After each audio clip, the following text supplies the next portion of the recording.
Hello friends, welcome to this video. In this video, we will study writing chemical formulae. The chemical formula of a compound is a symbolic representation of its composition. The chemical formulae of different compounds can be written easily. But for this, we should know the symbols and their combining capacity. We have studied symbols of elements. Let us now learn about the combining capacity of elements. The combining power or capacity of an element is known as its valency. Valency can be used to find out how the atoms of an element will combine with the atoms of another element to form a chemical compound. Let us understand valency by an example. Imagine if an octopus is to hold some humans in such a way that its 8 arms are used with both arms of humans. How many humans can an octopus hold? If we represent octopus as O and humans with H symbols, can you write a formula for this combination? The octopus can hold up to 4 humans. Therefore, we can write its formula as OH4, where 4 represents the number of humans captured by the octopus. Here, you can see the valencies of some simple and polyatomic ions. Let us now look at the rules for writing chemical formulae. 1. The valencies or charges on the ion must balance. For example, the formula of hydrochloric acid compound is HCl, where the valency of both hydrogen H+ and chlorine Cl- is 1, which is balanced in this formula. 2. When a compound consists of a metal and a non-metal, the name or symbol of the metal is written first. For example, calcium oxide, CaO, where oxygen is non-metal and is written on the right, whereas calcium is metal and is written on the left. 3.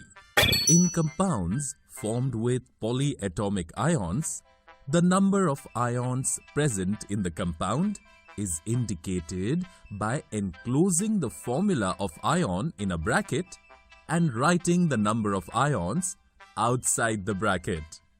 For example, the formula for ammonium sulfate is NH4 2SO4. Here, the number of polyatomic ions ammonium NH4 plus is 2. So, we write it in a bracket. Similarly, if the number of polyatomic ions is 1, such as sodium hydroxide, NaOH, bracket is not needed here. Let us now practice writing the formulae of various compounds. First, we will see some examples of writing the formulae of simple compounds. The simplest compounds formed from 2 different elements are called binary compounds. For example, when writing formulae for molecular compounds such as hydrogen sulfide, we first consider the constituent elements hydrogen and sulfide. We can write their symbols H and S and valencies 1 and 2 respectively. After that, valencies of compound atoms can be written by crossover, such as H2S.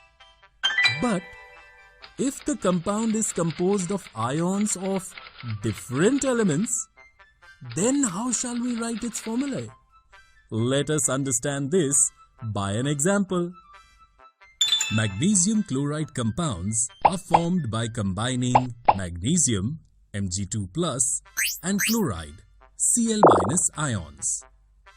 To find its formula, we write the symbol of cation Mg2+ first, followed by the symbol of anion Cl-. Then their charges are crisscrossed to get the formula, that is MgCl2. Thus, we see that in the molecule of MgCl2, that is magnesium chloride, has 2 chloride ions Cl- for each magnesium ion Mg2+. Note that in the formula, the charges on the ions are not indicated. Let us now look at some examples of writing the formulae of a compound with polyatomic ions. We do not use a bracket when there is only one ion present in a compound containing polyatomic ions. For example, in one molecule of sodium carbonate, there are 2 ions of sodium ion, Na+, having 1 atom, and only 1 ion of polyatomic carbonate ion, CO3, 2-. Therefore, we do not use brackets for the polyatomic ion CO3, 2- in its formula Na2CO3. When the formula contains 2 or more ions of the same ion, we use brackets for them. For example, the formula for calcium hydroxide is CaOH in bracket 2 and not CaOH2. Here, the bracket around OH with a subscript 2 indicates that there are 2 hydroxyl OH groups joined to one calcium atom. In this video, we learned to write chemical formulae. In the next video, we will study